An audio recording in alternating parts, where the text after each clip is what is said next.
Fachada do STF. A imagem duplicada descortina-se para as laterais. Imagem interna do plenário vazio. Direto do plenário. De volta com o Direto do Plenário. A partir de agora você acompanha a segunda parte da sessão desta tarde aqui no Supremo Tribunal Federal. O ministro Dias Toffoli aguarda o restante dos ministros entrarem no plenário e tomarem seus assentos. Todos usam togas, uma espécie de capa preta longa que vai por cima da vestimenta que usam. O procurador, o representante do Ministério Público também toma seu assento.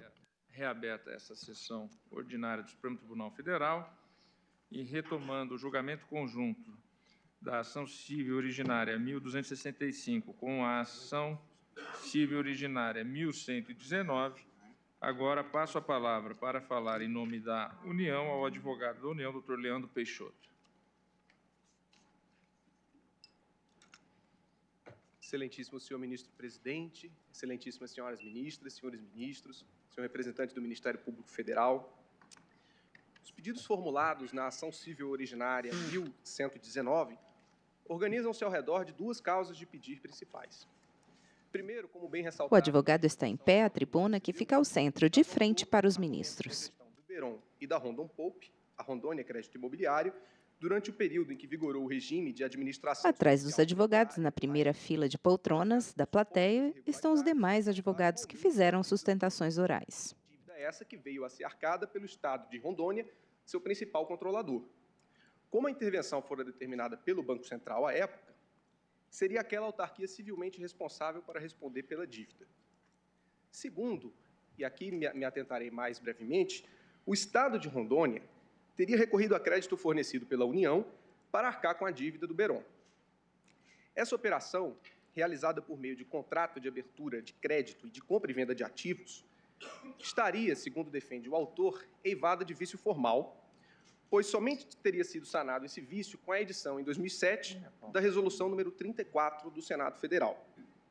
Esse vício decorreria, propriamente, do fato do termo de ratificação do contrato de abertura de crédito para o saneamento do Beron não ter sido apreciado pelo Senado Federal. Sobre o tema, para melhor esclarecimento, é preciso rememorar. Em 12 de fevereiro de 1998, foram celebrados 2 contratos no âmbito do Programa de Apoio à Reestruturação e ao Ajuste Fiscal dos Estados. Um de confissão... Ministros discutem responsabilidade do Banco Central por débitos do Estado de Rondônia. Neste momento, faz a sustentação oral o advogado da União, Leandro Peixoto. Para a compra e venda de ativos, nos termos da medida provisória 1612, de 98, cuja última redição foi a medida provisória 2192, em 2001, ao ensejo do Programa de Incentivo à Redução do Setor Público Estadual no Sistema Financeiro.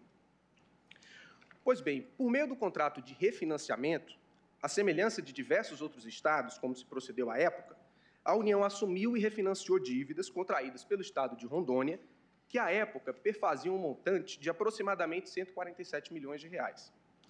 Já o contrato de abertura de crédito permitiu à União transferir ao autor recursos na ordem de aproximadamente 502 milhões de reais, com a precisa finalidade de financiar a privatização ou a extinção do Beron e da Rondon Poupe.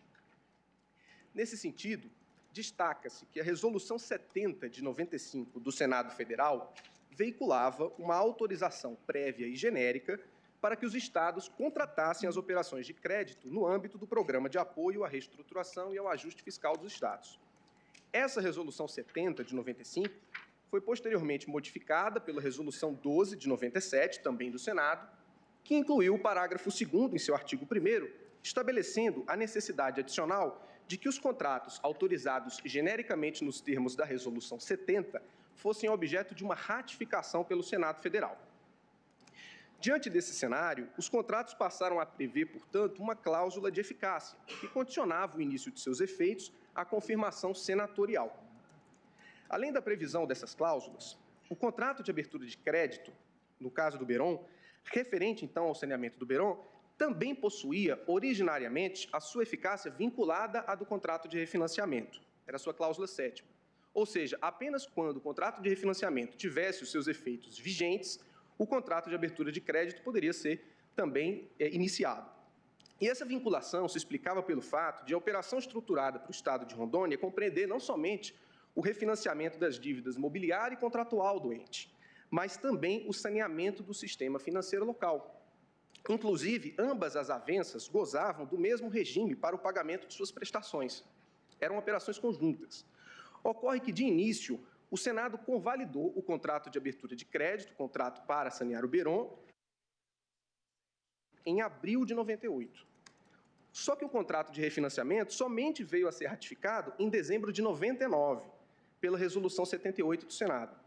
Esse lapso de tempo mostrava-se gravoso ao autor diante da cláusula de eficácia intercontratual, porque não se permitia a imediata liberação dos recursos destinados a financiar a privatização ou a liquidação do Beron. Tanto que o próprio Estado de Rondônia pleiteou a alteração contratual com vistas a conferir ao contrato de abertura de crédito eficácia plena e imediata, o que restou sacramentado com a pactuação de termo aditivo em maio de 98. Desse modo, excelências, não se pode acatar a alegação de que haveria vício formal por ausência de confirmação do termo aditivo pelo Senado, sob pena de se prestigiar comportamento contraditório, em ofensa inclusive à boa-fé objetiva. Aquele aditivo não fez mais do que incorporar ao instrumento originariamente assinado, qual seja o contrato para o saneamento do Beron, as condições que já estavam dispostas no contrato de refinanciamento, que já lhe eram desde o início aplicáveis. Absolutamente prescindível, então, no entender da União, uma nova submissão deste aditamento ao Senado Federal, por não lhe alterar cláusula essencial. Aliás, o parágrafo 2º do artigo 1º da Resolução 69 de 95, que era a resolução do Senado que disciplinava genericamente as operações de crédito dos Estados, fixando-lhe limites e condições, com base no artigo 52, inciso 7... Ministros discutem responsabilidade do Banco Central por débitos do Estado de Rondônia. Neste momento, faz a sustentação oral o advogado da União, Flávio José Romão. Leandro Peixoto. O que não ocorreu na espécie. Não se constituindo, portanto, o aditivo uma nova operação de crédito, era desnecessária uma nova participação do Senado. Esse fato, inclusive, restou reconhecido na decisão que indeferiu a antecipação da tutela na presente ação, proferida, então, pelo ministro relator à época, o ministro Ricardo Lewandowski. Assim, há de se rejeitar o vício de forma sustentado pelo Estado de Rondônia, o qual somente teria sido sanado ou convalidado com a edição de uma resolução em 2007, a resolução de número 34 do Senado. Essa última resolução, que também é problematizada pelo Estado de Rondônia na ação, após quase 10 anos da assinatura dos contratos, a pretexto de ratificar todos os termos aditivos, tanto do contrato de abertura de crédito como do contrato de refinanciamento, excluiu da mencionada autorização os valores relativos aos supostos prejuízos sofridos pelo Beron e pela Rondopoup durante o período em que estiveram sob regime de administração especial temporária, o RAET, determinando, inclusive, a suspensão dos pagamentos. Não há como ignorar, então, que a Resolução 34 de 2007 ofende a garantia constitucional de proteção ao ato jurídico perfeito, já que, com a entrega dos recursos e a regular execução contratual ao longo dos anos, os contratos se aperfeiçoaram. Revela-se impensável que um ato normativo expedido pelo Senado, posteriormente ao aperfeiçoamento dos contratos, que se dera nos estritos termos da legislação então vigente, pudesse modificar termos essenciais dessa avença, sem a anuência das partes contratantes, em total afronta ao princípio da segurança jurídica. Por outro lado, constata-se que o Senado, ao editar a Resolução 34 de 2007, também violou o princípio constitucional da separação e harmonia das funções estatais, pois usurpou competência própria do Poder Judiciário. Percebe-se que aquela Casa Legislativa, antecipando-se a qualquer manifestação do Judiciário, determinou a responsabilidade pela dívida contraída pelo Beron no período em que perdurou o RAET, como se fosse da União. É evidente o exercício de competência que não lhe é própria. Tanto isso é verdade que o eminente ministro Ricardo Lewandowski, então relator do feito, ao indeferir o pedido de antecipação de tutela nessa ação, a ação 1119, acertadamente pontuou que a Resolução 34 de 2007 do Senado, abro aspas, em aparente ofensa ao princípio da segurança jurídica, pretendeu modificar, ex post facto, situação consolidada há quase 10 anos, desconstituindo o que estava autorizado e sacramentado. Desse modo, o mero fato da Resolução 34 do Senado ter a mesma hierarquia de outras resoluções anteriores não significa que possa desconstituir ato jurídico praticado na vigência de outras resoluções. Por fim, Excelências, segundo informações recentes da Secretaria do Tesouro Nacional, ao longo do período abrangido pela presente ação, o Estado de Rondônia foi beneficiado com medidas de auxílio patrocinadas pela União, ao amparo das leis complementares 148 de 2014 e 156 de 2016, que resultaram em prestação mensal consolidada, ou seja, prestação dos dois contratos, de aproximadamente R$ 12 milhões por mês, o que corresponde a apenas 2% de sua receita corrente líquida mensal média, um dos menores percentuais de comprometimento no endividamento dos estados com a União. Apenas 2% da receita corrente líquida do Estado atualmente é utilizado para o pagamento das prestações dos dois contratos, tanto de refinanciamento como de abertura de crédito que derivou a operação do Beron. Inclusive, Excelências, para aderir às citadas leis complementares e gozar de suas condições, o autor celebrou termos aditivos, confessando-se devedor à época, tanto da Lei Complementar 148, como mais recentemente da Lei Complementar 156, de um saldo consolidado de R$ 2 bilhões e 100 milhões aproximadamente, valor que abrange o contrato de refinanciamento e o contrato de abertura de crédito do Beron. Assim, não se deve admitir, em nosso entendimento, possa o ente federativo reconhecer a dívida administrativamente para fruir de regras mais favoráveis e, simultaneamente, contestá-la judicialmente, sob pena de incidir na proibição do venire contra factum próprio. Pelo exposto, agradecendo a atenção de Vossas Excelências, a Advocacia Geral da União pugna pela improcedência dos pedidos. Obrigado. Agradeço, doutor Leandro Peixoto. Pergunto ao ministro relator Edson Fachin em relação ao tempo e o voto, extensão. Senhor presidente, eminentes pares, Nós temos uma sessão administrativa. tem a sessão administrativa às 18 horas. Eu gostaria, antes de mais nada, de cumprimentar todas as sustentações orais, que por si só são suficientes para evitar qualquer exame apressado da matéria e, como se trata, aliás, como se tratam, são duas ações civis originárias.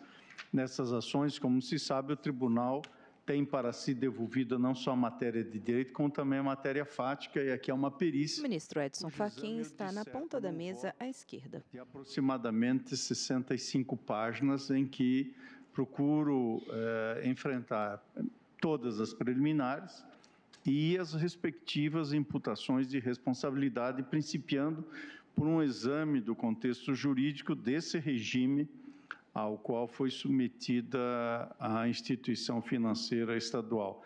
Portanto, senhor presidente, eu voto para que eu pudesse formular, não gostaria de apresentá-lo de uma maneira apressada, até porque as sustentações orais revelam... E nem ficaria bem seccionar eventualmente o voto. O voto está pronto, eu fiz o exame, a matéria é complexa, de uma tramitação que foi coerente com toda essa complexidade. O caso está efetivamente pronto para ser julgado, mas eu ponderaria a Vossa Excelência, estou à disposição, mas creio que teríamos uma dificuldade com a sessão administrativa das 18 horas. Então, diante do relato do eminente relator, a extensão do voto tomaria em torno de 1 hora, pelo menos.